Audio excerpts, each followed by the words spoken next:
Dear friends, मैं रामफल मोरा advocate Sonipat आपका नौदिला चैनल में हार्दिक अभिनंदन और स्वागत करता हूं। जैसा कि आपको पता है कि हमने पहले सीआरपीसी के सारे प्रोविजंस को डिस्कस किया और अब सीपीसी के ऊपर चर्चा कर रहे हैं। सीपीसी के सेक्शन 26 के ऊपर चर्चा की। 26 को पढ़ने के लिए ये ज़रूरी है कि order 1, order 2, order 3, order 4, order 6 और ऑर्डर 7 इनको साथ में इकट्ठा पढ़ना ज़रूरी है, तो ही प्लेंट कैसे दायर होगा वो सारी की सारी बातें इसके अंदर कंप्लीट होंगी। तो हम ऑर्डर 6 रूल 15 तक 14 तक हम पढ़ चुके हैं और आज हम रूल 15 और 16 को पढ़ेंगे। ऑर्डर 6 रूल 15 क्या कहता है कि अमेंडमेंट ऑफ प्लीडिंग। प्लीडिंग जैसा कि हम पहले चर्चा कर चुके हैं कि ऑर्डर 6 के अंदर पहला रूल 1 प्लीडिंग के माने है प्लेंट एंड रिटन स्टेटमेंट, जिसे हम अब हिंदी में अभिवचन भी कहते हैं। तो अमेंडमेंट ऑफ प्लीडिंग यानी अभिवचनों का संशोधन। तो ये क्या है? 6:17 क्या कहता है कि न्यायालय किसी भी स्टेज पर, किसी भी प्रकरण पर, किसी भी पक्षकार को इस तरीके से दावे को या जवाब दावे को अमेंड करने की इजाज़त दे सकता है कि किस तरीके से कि वो अपने अभिवचन को परिवर्तित या संशोधित कर सकते हैं। और ये सारे संशोधन जो दोनों पक्षकारों के बीच में वास्तविक प्रश्नों के रियल क्वेश्चन को डिटरमाइन करने के लिए जो ज़रूरी हैं उनकी अनुमति दे सकता है। परंतु इसके अंदर एक प्रोवाइडेड दिया है और provided is very much important. वो क्या कहता है? No application for amendment shall be allowed after trial has commenced unless the court comes to the conclusion that in spite of due diligence the party could not have raised the matter before the commencement of trial। यानी विचारण प्रारंभ होने के पश्चात संशोधन के लिए किसी आवेदन को जब तक अलाउ नहीं किया जाएगा, जब तक न्यायालय इस निर्णय पर नहीं पहुँचे कि सम्यक तत्परता बरतने पर भी वो पक्षकार विचारण प्रारंभ होने से पूर्व ये विषय नहीं उठा सकता था। अब ये 6:17 के ऊपर ये बातें कही गई हैं। मेरा ख्याल आप इससे क्लियर हो गए होंगे और आप समझ गए होंगे कि 6:17 किसी भी पक्षकार की एप्लीकेशन पर यानी अभिवचन को, दावे को भी और जवाब दावे को भी अमेंड किया जा सकता है, परिवर्तित किया जा सकता है और न्यायालय रियल कंट्रोवर्सी दोनों पार्टियों के मध्य जो है उसे डिटरमाइन करने के लिए ऐसा कर सकता है। परंतु जब प्रोसीडिंग शुरू हो जाएं उसके बाद ऐसा करने की मनाही की गई है। अब 6:17 में इस मनाही को आप देखेंगे कि ये कब शुरू होती है। अब कब जो है आप इस बात का संज्ञान लेंगे, कौन सी का? कि after trial has commenced, when trial commences, trial कब शुरू होता है इसके बारे में मैं आप लोगों को ये बताना चाहूँगा कि आपके सामने कुछ अथॉरिटीज़ की चर्चा करते हैं। अगर आप उन अथॉरिटीज़ को देखेंगे तो मैटर जो है क्लियर हो जाएगा। तो 2009 एक apex court judgement page 689 supreme court की अथॉरिटी है, विद्याबाई वर्सेस पद्मा लट्ठा। और ये क्या कहती है कि amendment commences of trial, filing of an affidavit in lieu of examination in chief of the witness amounts to commencement of trial. यानी इसके अंदर क्या कहा कि इशू फ्रेम होने के बाद जब शहादत का यानी गवाही का एग्जामिनेशन चीफ का एफिडेविट अदालत में सबमिट हो गया तो आप ये समझ लीजिए कि ट्रायल कमेंस हो गया। दूसरा जो है इसके ऊपर मैं आपको बताना चाहूँगा कि मेमोरेंडम ऑफ अपील यानी अपील पेंडिंग है और अमेंडमेंट की एप्लीकेशन वहाँ आ जाती है तो क्या है, appellate court has power to grant leave to amend the memorandum of appeal. State of Maharashtra versus MS Hindustan construction company limited, ये 2010-2 apex court judgement page 32 supreme court की अथॉरिटी है। इसी बिंदु पर मैं थोड़ा सा आपको ये बताना चाहूँगा कि एक अथॉरिटी 2012 एक apex court judgement page 521 supreme court की अथॉरिटी है, J Samuel and others versus Gatta Mahesh and others. और इसके अंदर क्या कहा गया है, इसके अंदर ये कहा गया है, स्पेसिफिक रिलीफ एक्ट का केस था, तो plaint amendment to incorporate mandatory requirement of section 16C specific relief act ground of typographical error omission of mandatory requirement running into 3 to 4 sentences cannot be typographical. Typographical mistake can be corrected at any time. किंतु इस authority के अंदर ये कहा गया है कि typographical mistake के माने ये नहीं है कि 3-4 सेंटेंस जो है मतलब लिखे गए और उनको बदलने में ये कहे कि it was the type mistake. Not at all. Type mistake ये हो सकती है कि 20 की जगह 30 लिखा गया हो, नंबर 8 लिखना था वहाँ 18 लिखा गया हो, या 0 लिखना की जगह 8 लिखा गया हो, that can be the type mistake, that can be the typographical mistake. But this is not the mistake which may be called typographical mistake, कि जिसमें 3-4 सेंटेंस हम लगातार जो है लिखते चले जा रहे हैं, तो दैट डज नॉट अमाउंट और that does not fall within the ambit और डेफिनेशन ऑफ टाइपोग्राफिकल मिस्टेक।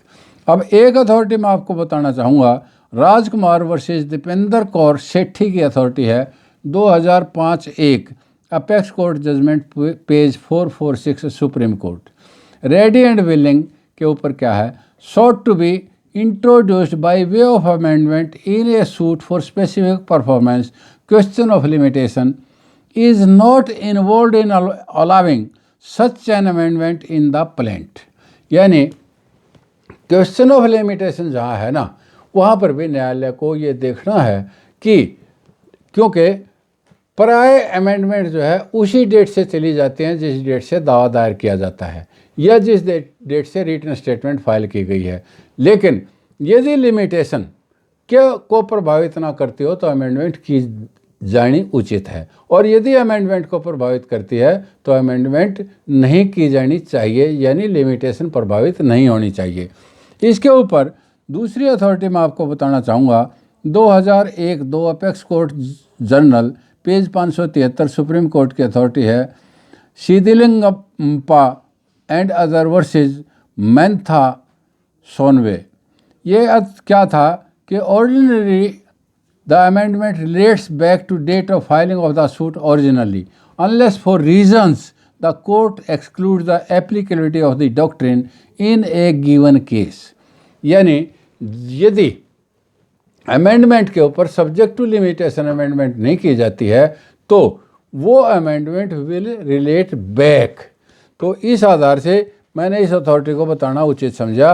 और आपको एक अथॉरिटी और बताना चाहूँगा, 2001-2 अपेक्स कोर्ट जर्नल पेज 573 पर ही इसमें क्या कहा गया है कि when once allowed the correctness of the facts introduced by amendment can not be doubted solely on the ground that they were not stated in the original petition। यानी जब amendment होगी तो अमेंडमेंट होने के बाद ये नहीं कहा जा सकता कि ये उसमें कहा गया था और ये नहीं कहा गया था, तो उसके ऊपर डाउट नहीं किया जा सकता। एक अथॉरिटी दूसरी आपको कहना चाहूँगा, 2002 एक apex court judgement page 365 supreme court की अथॉरिटी है, Gurdayal Singh and other versus Rajkumar Aneja and others.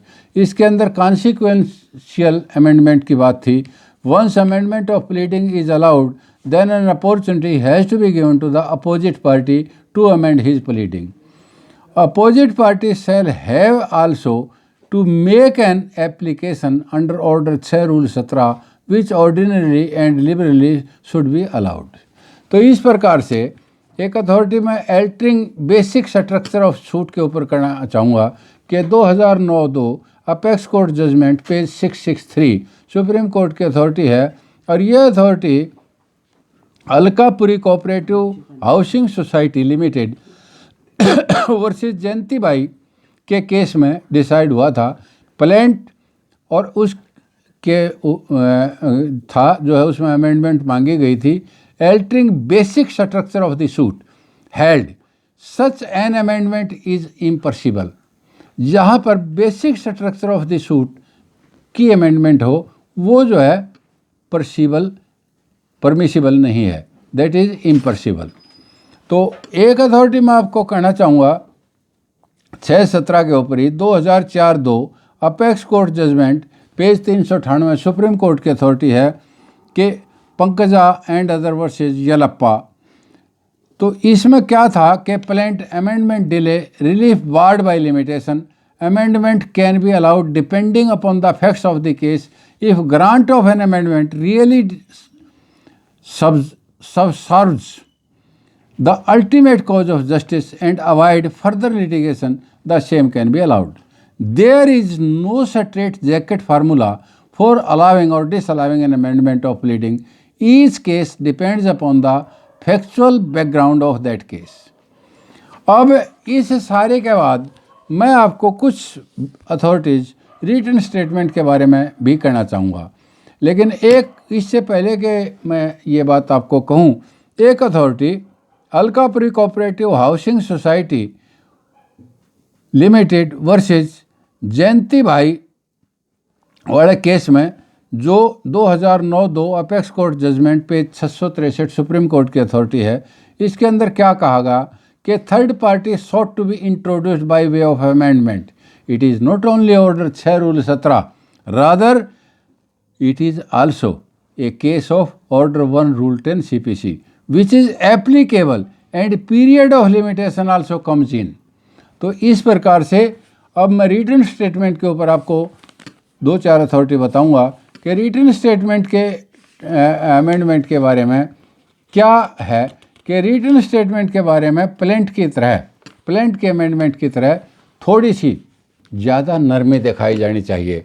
और क्या कहता है कि written statement amendment delay held delay is not a ground to refuse prayer for amendment. ये इसके ऊपर आपको अथॉरिटी बता देता हूँ। अथॉरिटी है 2007-2 apex court judgement page 614 supreme court की अथॉरिटी है Andhra bank versus ABN AMRO bank NV and others.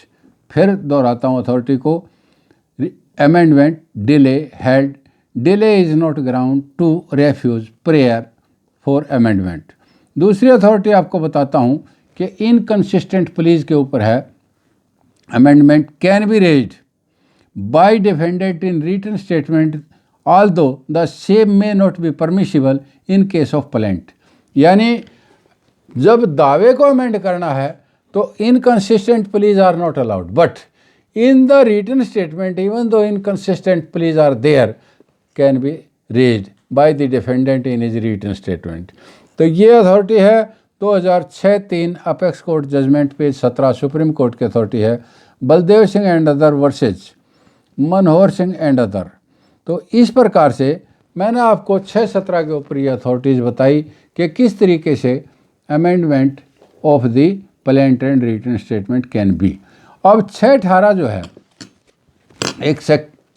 ये इसको देखेंगे कि आदेश के पश्चात संशोधन करने में असफल रहना, यानी failure to amend after order. If a party who has obtained an order for leave to amend does not amend accordingly within the time limited for that purpose by the order, or if no time is thereby limited, then within 14 days from the date of the order, he shall not be permitted to amend after the expiration of such limited time as aforesaid or such 14 days as the case may be, unless the time is extended by the court।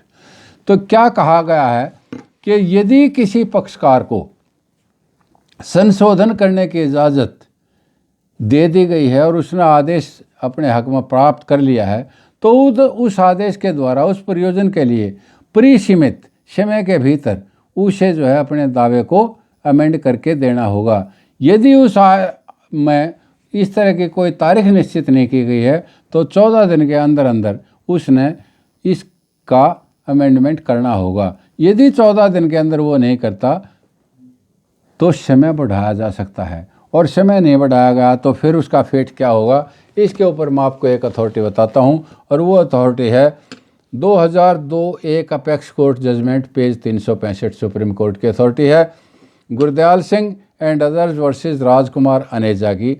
Amendment when allowed should be incorporated in the original pleading in the different ink. Amendment pleading can also be filed wherein with the use of the highlighter or by underlying in red and changes made may be distinctly shown. Amendments will be incorporated in the pleading by the party with the leave of the court and within the time limited for the purpose or else within 14 days. The court or an officer authorized by the court in this behalf may compare the original and the amended pleading in the light of the contents of the amendment application and the order of the court permitting the same, and certify whether the amended pleading conforms to the order of the court permitting the amendment. So, इस प्रकार से आज हमारा order 6 rule 1 से 18 तक सारे के सारा चर्चा पूरी हुई, और अब हम ऑर्डर 7 के ऊपर आगे अगले वीडियो में चर्चा करेंगे। इन्हीं शब्दों के साथ मैं अपनी वाणी को विराम देता हूं, और मुझे आशा ही नहीं विश्वास है कि यदि आपको मेरी वीडियो पसंद आई है तो आप इसे लाइक करें, सब्सक्राइब करें। धन्यवाद।